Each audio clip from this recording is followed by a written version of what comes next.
Olá pessoal, tudo bom? Resolvi fazer aqui a devolutiva das questões de N1, certo? E eu gostaria que vocês fizessem um acompanhamento para tirar as dúvidas, né? Então a primeira questão, a segunda questão é relacionada com a área de figuras planas, né? Relacionada ao conteúdo do Impulsiona. E a terceira e a quarta também, só que é relacionada à função afim, certo? Então eu gostaria muito que vocês prestassem atenção, né? Apesar de ser uma videoaula, eu gostaria que vocês acompanhassem e se tiver dúvida volte o vídeo, né, algumas vezes até que você consiga entender. Nesse exato momento eu vou estar em reunião de conselho, então por isso eu resolvi fazer aqui a devolutiva através dessa videoaula, ok? A primeira questão ela trata do seguinte: o desenho abaixo é formado por dois círculos concêntricos, né, tem um círculo dentro do outro. E aí pergunta qual é a medida da área da parte cinza, certo? Então a figura está mais ou menos assim. Vou tentar desenhar aqui para vocês. Tem um círculo menor, né, e tem um círculo maior, né? Então o raio dessa figura aqui, ó, o raio dessa figura aqui maior, né, o raio desse círculo maior é 5 centímetros, certo? E essa distânciazinha aqui, ó, até destacar aqui para vocês, é igual a 2 centímetros, certo? Então, se você percebe que aqui tem uma figura que na questão está dizendo que é cinza, né? E no interior desse círculo maior tem um círculo menor, dá para perceber que se o raio dessa figura maior, né, desse círculo maior, é 5, isso quer dizer que o raio desse menorzinho aqui é 3, ó, certo? Então, nesse caso, o que é que você vai fazer? Você vai calcular a área das duas figuras, simplesmente, e depois subtrair uma da outra. E aí você fica só com a área, né, da pintada, tá certo? Então, muito simples. Como é que se calcula a área de um círculo? Para calcular a área de um círculo, né, é só você calcular π que multiplica r ao quadrado, né? Esse r todo mundo concorda que é o valor do raio. Então, nesse caso, calculando aqui a área do círculo menor, né, vou até destacar aqui, a área do círculo menor, você tem π, que multiplica o raio, que é 3, elevado ao quadrado. Então, a área do círculo menor é igual a π, que multiplica 9, certo? Isso aqui centímetros quadrados. Então, nós temos aqui a área do círculozinho menor. E aí a gente calcula agora a área, né, do círculo maior. Vou representar a área do círculo maior dessa forma, tá certo? Igual a π que multiplica r ao quadrado. Nesse caso, o raio, né, do círculo maior seria π que multiplica 5, que é o raio do círculo maior, né, ao quadrado.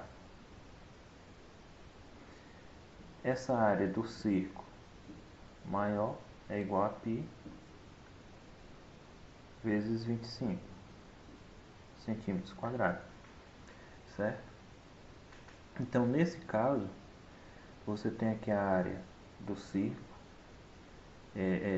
maior e você tem a área do círculo menor. Sendo assim, é só você subtrair a área do círculo maior menos a área do círculo menor, certo? Eu indiquei dessa forma. A área do círculo maior é 25π, né, centímetros quadrados, menos 9π centímetros quadrados. Nesse caso, você vai perceber que 25 menos 9 vai dar igual a 16, né, 16 centímetros, 16 centímetros, 16 que multiplica π centímetros quadrados, tá certo? Então perceba o seguinte, essa área aqui é 9, essa área é 25, 25 menos 9, né? Então dá 16 π centímetros quadrados. Essa seria aqui a resposta. Bom, fazer aqui a leitura da segunda questão agora, né? E aí a gente vai tentar fazer a resolução. Observe o terreno da casa de Gabriel, representado na malha quadriculada abaixo. Ele vai colocar portão no local indicado e o restante será contornado com uma cerca viva. A pergunta é, quantos metros desse terreno serão contornados, né, com essa cerca? Então é o perímetro dessa imagem. Então vou tentar representar aqui a segunda questão dessa forma. Temos um desenho mais ou menos assim, vou tentar fazer aqui o melhor para vocês tentarem entender, tá certo? Nesse caso, o desenho é mais ou menos assim. Aqui seria o portão, né? Então ele vai descartar. Aqui seria um semicírculo, né? A metade de um círculo. E aí, como a malha é quadriculada, você percebe que tem como você saber quanto que mede essas distâncias aqui, tá certo? Então você percebe que cada quadradinho que tem na malha quadriculada mede 2 metros, significando que aqui vai ter 12 metros, né? Se você contar aí o quadradinho vai ter 6 quadradinhos, 6 vezes 12 dá 12. Aqui vai ser 16 metros, aqui também, se você contar aí, vai ser 16 metros e aqui também, 16 metros. Resta a gente descobrir quanto é que vale esse pedaço aqui, né? Desse semicírculo, dessa metade desse círculo aí. Para a gente calcular o contorno desse círculo, né, a gente precisa também contar quanto é que mede essa distância aqui. Se você olhar pela malha quadriculada, você vai perceber que vai ter 4 quadrados aqui de 2 metros cada um, então seria 8 metros. Então o raio, né, seria 4 metros. Então com todas as informações você vai calcular primeiramente o comprimento desse círculo, que é 2, C igual a 2πr. Calculando aqui o comprimento dessa circunferência seria 2, que multiplica 3,14, né, aproximadamente o valor de π, vezes 4, que é o raio dessa circunferência. Tá bom? Se você calcular tudo isso aqui, vai dar 6,28, 25, ó, multiplicando tudo isso aqui vai dar 25,12, certo? E aí você percebe que você só precisa desse pedaço, então você tem que dividir por 2. Quando você dividir por 2, vai dar 12, 25 dividido para 2 vai dar 12,56, tá bom? Então 12,56 seria o pedaço aqui, esse pedacinho aqui, ó, 12,56 metros, né? Agora o que é que você precisa fazer? Só somar, né?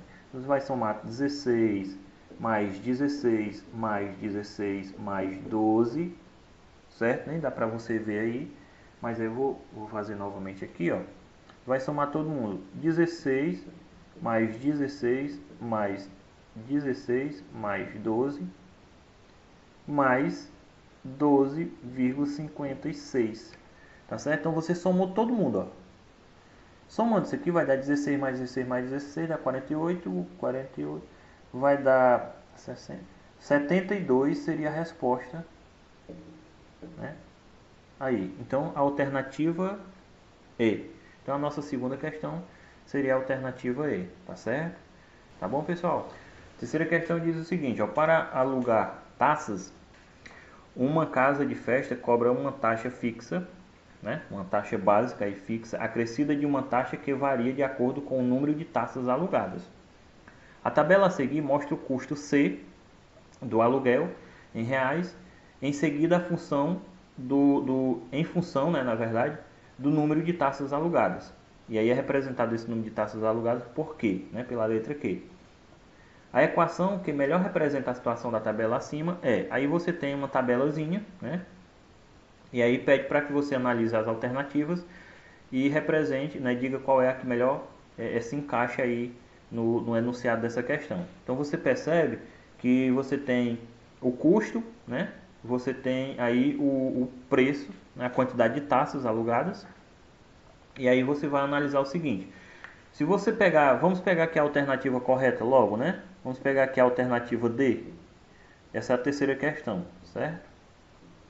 Terceira questão, alternativa D. A alternativa dela tem o seguinte: o custo equivale a Q sobre 4 mais 20. Certo? Então essa é a equaçãozinha.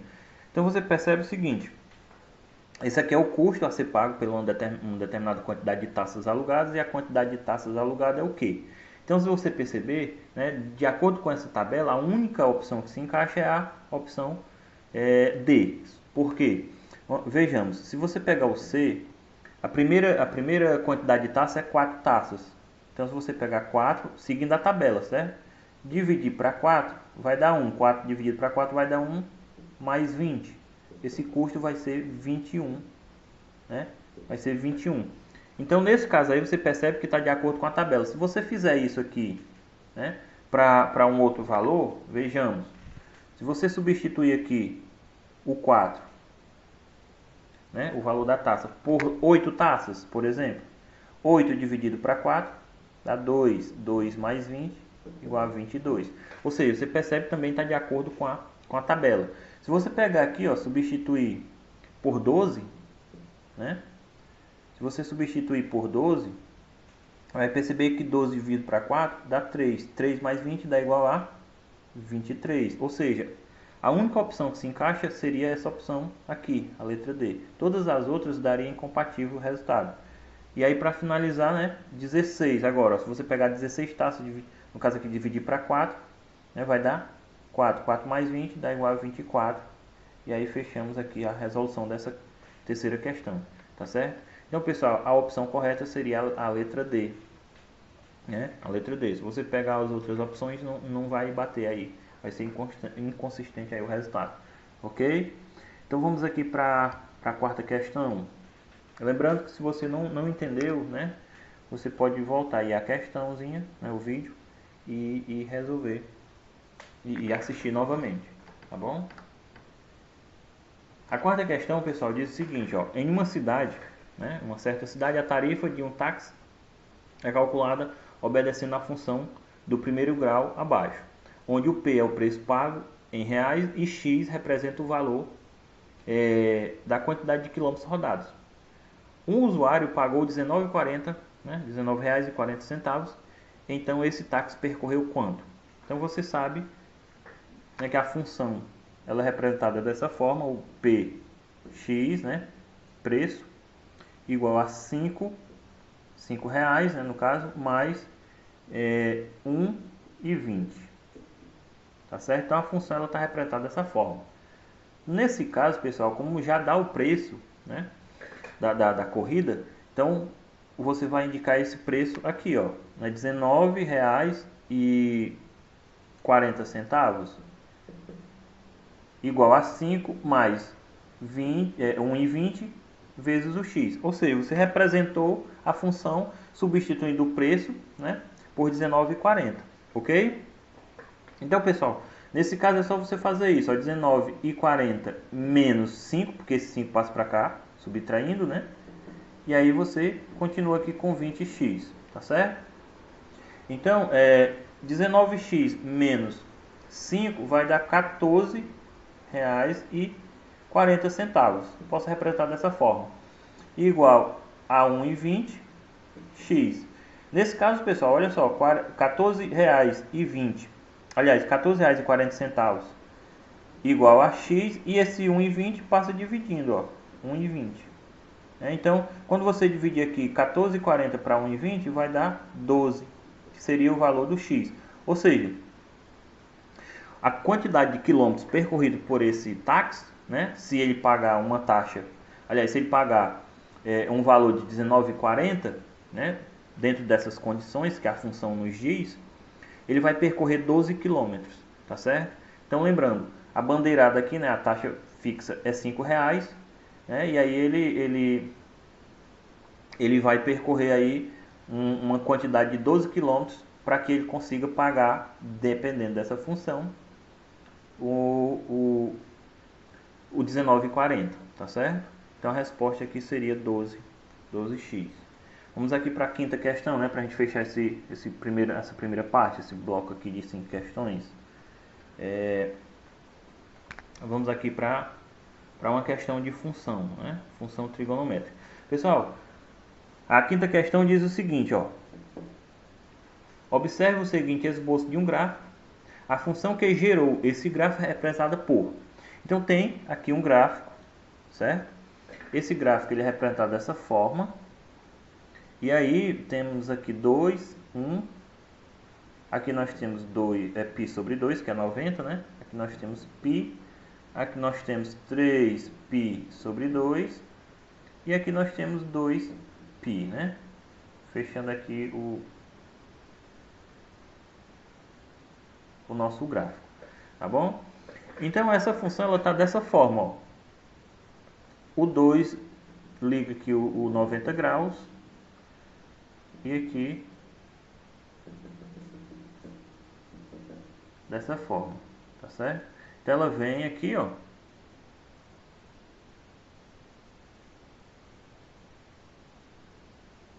né? Mais ou menos assim. Então você percebe que o período dessa função é 2, tá certo? E aí ela começa a se repetir exatamente no 1 novamente, ó. Ok? Então quando aqui é 0, né, que está encostando no eixo X.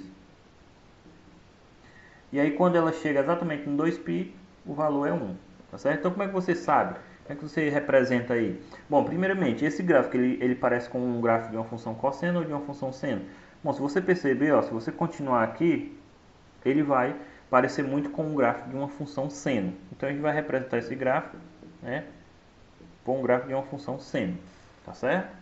Então a gente já pode eliminar aí a primeira alternativa, né, que é cosseno, a segunda alternativa também que é cosseno, e aí a letra E também, que é uma função tangente. Então a gente fica só com a letra C e com a letra D, porque as duas são seno, né? Então são as únicas duas opções que pode ser representada por esse gráfico.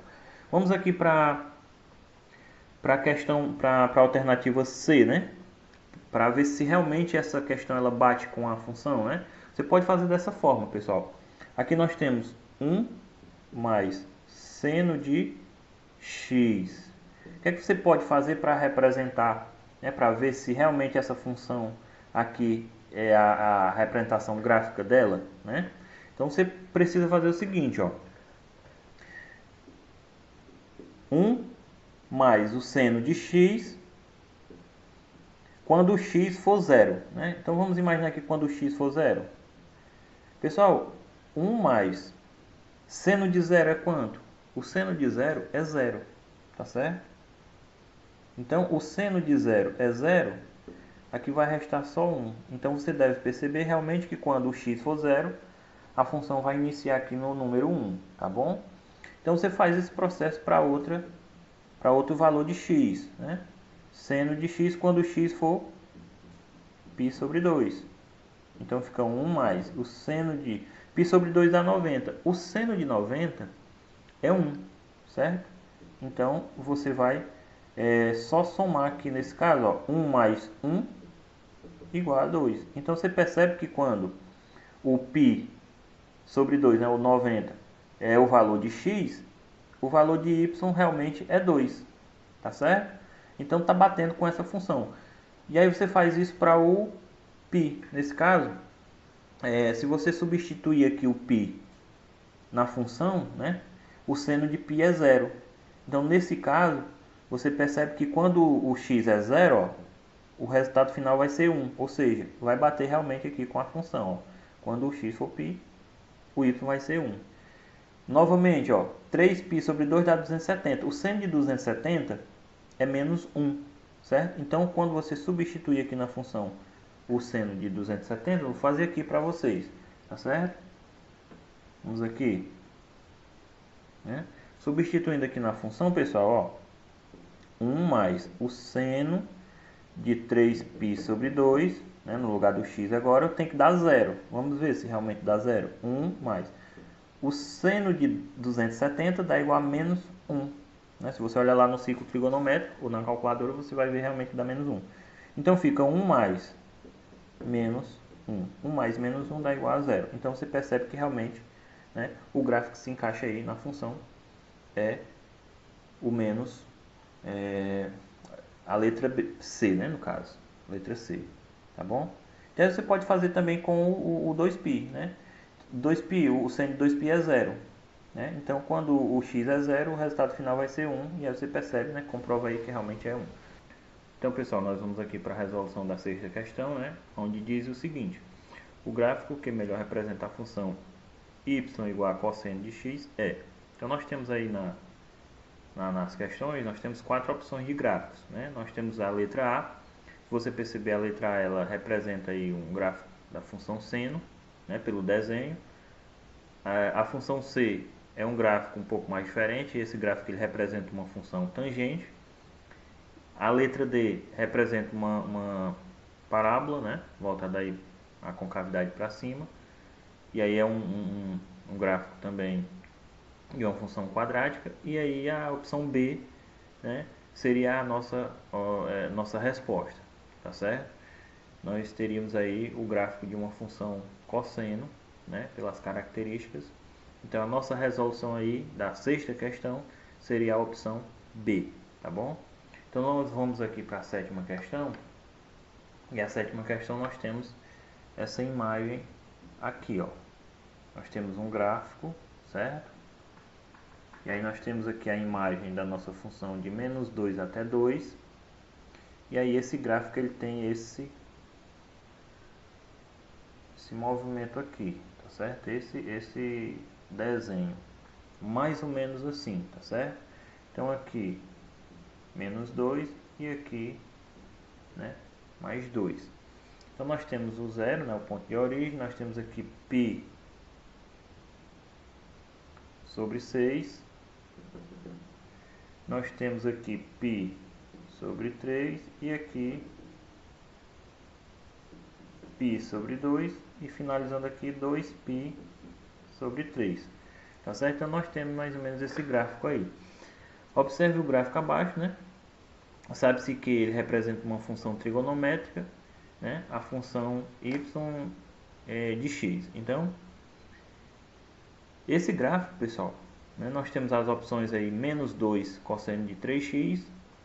A gente já pode descartar porque ele tem um formato, né, de um gráfico de uma função seno. Nós podemos descartar a opção C, né, também é uma função cosseno. E nós podemos descartar aí a opção E, que é um gráfico de uma função tangente. Então não é também. Nós ficamos apenas com a opção B e com a opção D, né? Então nós temos aí essas duas opções para comparar realmente se esse gráfico diz respeito a uma delas duas e qual, né, será essa questão. Então observe que a letra B, né, a letra B, a alternativa B aqui, nós temos menos 2 seno de 3x, certo? E aí você vai se perguntar o seguinte: qual que é a imagem dessa função? A imagem dessa função é esse intervalo aqui, ó, menos 2 até 2, tá certo?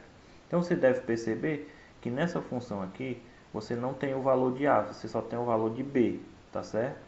Então, se você só tem o valor de B, se você calcular a imagem dessa função, você vai se deparar realmente com essa imagem aqui, de menos de 2 até 2. Então não precisa nem você fazer isso para realmente você saber que é a resposta, porque as duas têm o mesmo valor, menos 2 e menos 2. Então essa opção de calcular a imagem não daria certo, você não conseguiria identificar a função por isso, tá certo? Mas vamos para o período. Como é que calcula-se o período dessa função? 2π que divide, né, o módulo do valor de c, tá certo? Então lembra disso. Então você vai perceber na função da letra B, né, que o c vale 3, tá certo? Então se o c vale 3, significa que é 2π que divide 3, né? Então 2π dividido para 3, imagina que esse 2π aqui é 360 graus, né, uma volta completa na circunferência. Dividido para 3 dá igual a 120. 120 equivale a quanto? 2π sobre 3, certo? Então você consegue perceber que o período da letra B equivale realmente a 2π sobre 3. E aí você deve perceber isso dessa forma aqui, ó. Do 0 até π sobre 6 dá 30 graus, né? do π sobre 6 até π sobre 3 dá mais 30 graus, que aqui representa 60. Daqui para cá, ó, para 90, 60 para 90 dá mais 30 graus. E de 90 para 120 graus tem mais 30 graus. Ou seja, representa 120 graus daqui até aqui, certo? Então o período correto seria a letra B, tá certo? Se você pegar o período da letra D, né, que é a outra que a gente tem como referência, você dividindo para 2, ó, né, que no caso do C aí da letra D vai ser 2. Então, você vai descartar, o valor vai ser 3, vai ser π. Né? Porque se você dividir aqui para 2 na letra C, vamos fazer aqui, ó, letra C, aliás, letra D, né? Vamos calcular aqui a letra D. O período da letra D, ela é bem parecida, só que aqui é 2, ó, 2x. Se você calcular o período dela, vai ser 2π dividido para o módulo de C, que também é 2. Então aqui cancela, vai ficar π, ou seja, o período vai ser diferente. Então por essa questão, né, você acaba descobrindo a resposta correta. Né? Então a resposta correta seria a letra B, tá certo? E aí tem uma outra possibilidade de você obter essa resposta, certo? A possibilidade, pessoal, é exatamente substituindo os valores. Né? Substituindo os valores de x na função. Então como é que você faria isso? Veja bem, menos 2 seno, eu vou pegar qualquer ponto aqui, não vou pegar todos não, vou pegar qualquer ponto aqui da função, né? Como você já sabe que é a letra B, né? Então eu vou pegar qualquer ponto aqui para não se estender muito na resposta. Mas veja bem, ó, vamos imaginar que eu vou pegar aqui o 90, certo? 90, vou pegar esse ponto aqui. E aí vou substituir aqui na função, tá certo? Pronto, agora eu vou resolver. 2, menos 2 que multiplica o seno. Aí veja bem, ó, 3 vezes π dá 3π, certo? E aí o 2 repete, porque aqui é uma multiplicação, né? Então 3π sobre 2. 3π sobre 2 dá quanto? Quanto equivale esse 3π sobre 2? Né? Então 3 vezes o π equivale a 540. 540 dividido para 2 dá 270, tá certo? Então 270 é o seno de 270 dá quanto? Veja bem, o seno de 270 dá menos 1, certo? Então seria menos 2 que multiplica menos 1. Então veja bem, ó, 2 vezes 1 dá 2. E menos 1, aqui vai menos com menos, na verdade, né? Menos com menos dá mais. Então fica 2 positivo. Então você percebe que quando o x for 90, realmente a função vai encostar aqui no 2. Tá certo? Eu peguei só um ponto, você pode fazer isso para qualquer um desses pontos. Utilizar essa mesma metodologia que eu utilizei aqui. E aí você consegue comprovar realmente que essa função é a função da letra B. Tá certo? Então a resposta. A oitava questão diz o seguinte, ó, Gislaine colocou cada um dos 6 objetos diferentes em uma prateleira de móvel, né, representada ao lado, de modo que a arrumação de um dia nunca é a mesma das arrumações dos outros dias, né, dos dias anteriores. Então está perguntando o seguinte, ela conseguiu fazer isso durante quanto tempo? Tá certo? Então as opções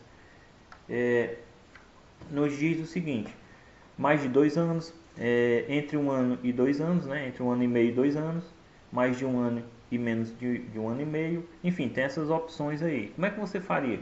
Então você percebe que pelo princípio fundamental da contagem, né, que a gente representa assim, princípio fundamental da contagem, nós temos 6 objetos. Como não existe repetição, você vai fazer o seguinte, você vai calcular o 6 fatorial.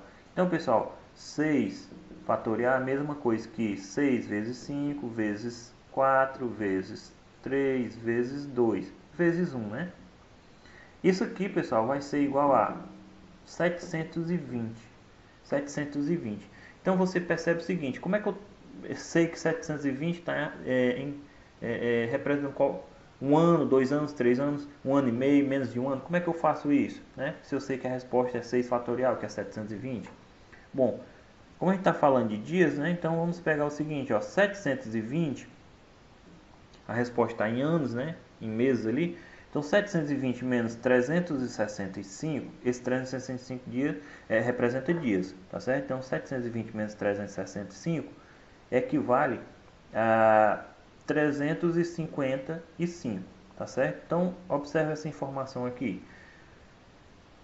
720 menos 365, certo? Ultrapassa um ano, ou seja, você tem exatamente um ano, né? Mais de um ano e menos, com certeza, de 2 anos, porque 365 dias é menos que 365, né? 355 dias aproxima-se de um ano, tá certo? Então perceba o seguinte: 720 dias menos 365, né? Resta 350 dias, 355 dias. Como é que eu transformo isso aqui em meses, no caso, né? Porque não dá um ano, então tem que ser meses. É só você fazer o seguinte, ó. 365, aliás, 355 dividido para 30, 30 representa meses, certo? Então, 355 dividido para 30, né, equivale a 11,83333, certo? Então, esse 11 aqui, pessoal, representa meses. E o 0,83, então 0,83, se você multiplicar 0,83 vezes 24, por que 24? 24 representa um dia. Então 0,83 vezes 4 seria 20, né? Então, pessoal, como seria a resposta? A resposta seria um ano, 11 meses e 20 dias. Tá certo? Então, um ano, 11 meses e 20 dias seria a resposta B, né? Porque é mais de um ano e meio e menos de 2 anos. Então, a opção correta seria a opção B, certo? Só recapitulando aqui, né? Porque ficou meio confuso. Bom, pelo princípio fundamental da contagem, são 6 objetos. Não existe repetição, então é 6 fatorial. 6 vezes 5 vezes 4 vezes 3 vezes 2 vezes 1 dá 720. Só que 720 não dá para mim saber se é mais ou menos, né, de um ano. Então eu tenho que transformar isso para ano, meses e dia, tá certo? Então como é que eu faço isso? 720 menos 365 dias, que representa um ano, resta 355, certo? Então eu já sei que tem um ano e um ano, né, mais de um ano na verdade. E aí você vai transformar 365 dias em meses e consequentemente, né, vai ver se dá uma conta exata ou não. Nesse caso aqui não deu uma conta exata. Então veja bem, como é que eu transformo isso, né? 355 dias para transformar em meses é só dividir para 30, né? 30 representa meses. Então dá 11. 11,83. Então eu sei que dá mais de 11, como não deu uma conta exata, né? Deu mais de 11 meses. E aí 0,83 para me transformar em dias. Eu multiplico por 24, né? Que representa aí um dia. E aí eu obtenho uma resposta igual a 20. Relembrando, um ano, 11 meses e 20 dias, tá certo? Então, nesse caso, pessoal, a resposta, mais uma vez, seria a letra B, tá bom? Vamos lá para a nona questão, né? A nona questão fala o seguinte, ó. Certo modelo de carro é fabricado em 7 diferentes tipos de cores, apresentando ainda 2 tipos de motor e 3 opções de estofado. De acordo com esses 3 itens, que quantidade de carros diferentes desse modelo pode ser fabricados? Então a nona questão, pessoal, também relacionada ao princípio fundamental da contagem, você vai apenas ver aqui as opções. Então são 7 opções de cores, né, que multiplica 2 tipos de motores, que ainda multiplica 3 opções de estofados, né? Então, feito isso, 7 vezes 2, 14 vezes 3 dá 42. Então, são 42 possibilidades de resposta, né? de opções, né? de carros que podem ser fabricados. Tá certo? Então, bem simples, uma questão de princípio fundamental da contagem. Né? E aí a gente vai para a última questão da prova, né? Do N1. Deixa eu colocar aqui para vocês. Pessoal, a 10ª questão é também do princípio fundamental da contagem. O número de maneiras segundo as quais podemos dispor 3 homens, né, e 3 mulheres em 3 bancos fixos, de tal forma que em cada banco fiquem um casal, sendo sem levar em conta a posição, né, do casal no banco, né? Então você pode ter um homem e uma mulher, no outro banco você pode ter uma mulher e um homem, não importa, tá certo? Então você vai fazer o seguinte: no primeiro banco, segundo banco e terceiro banco, certo? Então vou representar aqui primeiro banco, segundo banco e terceiro banco, tá certo? Então no primeiro banco eu tenho qualquer uma dessas opções: 3 homens e 3 mulheres, né? Porque aí é o primeiro banco. No segundo banco eu já tenho, só restou mais, né, 2 homens e 2 mulheres, então eu tenho a opção de 2 vezes 2. E no último banco eu só tenho mais essa opção aqui, né, que vai sobrar um homem e uma mulher, ou uma mulher e um homem. E aí eu faço dessa forma. Sendo assim, 3 vezes 3 dá 9, 2 vezes 2 dá 4 e 1 vezes 1 dá 1. Então aqui ficaria assim: 9 que multiplica 4 que multiplica 1. 9 vezes 4 dá 36, vezes 1, 36 possibilidades, né? Então seria aí a resposta igual a 36 possibilidades, tá bom? Então, pessoal, mais uma vez eu gostaria que vocês tivessem feito o acompanhamento, né, dessas questões. Reveja o vídeo se você não entendeu, tá certo? E qualquer dúvida pode me perguntar no WhatsApp, né? Ou deixar a pergunta aí na plataforma. No WhatsApp sempre é mais fácil você realizar as perguntas, porque é mais direta a resposta, tá bom? Então fique com Deus e bons estudos aí no decorrer da semana, tá certo?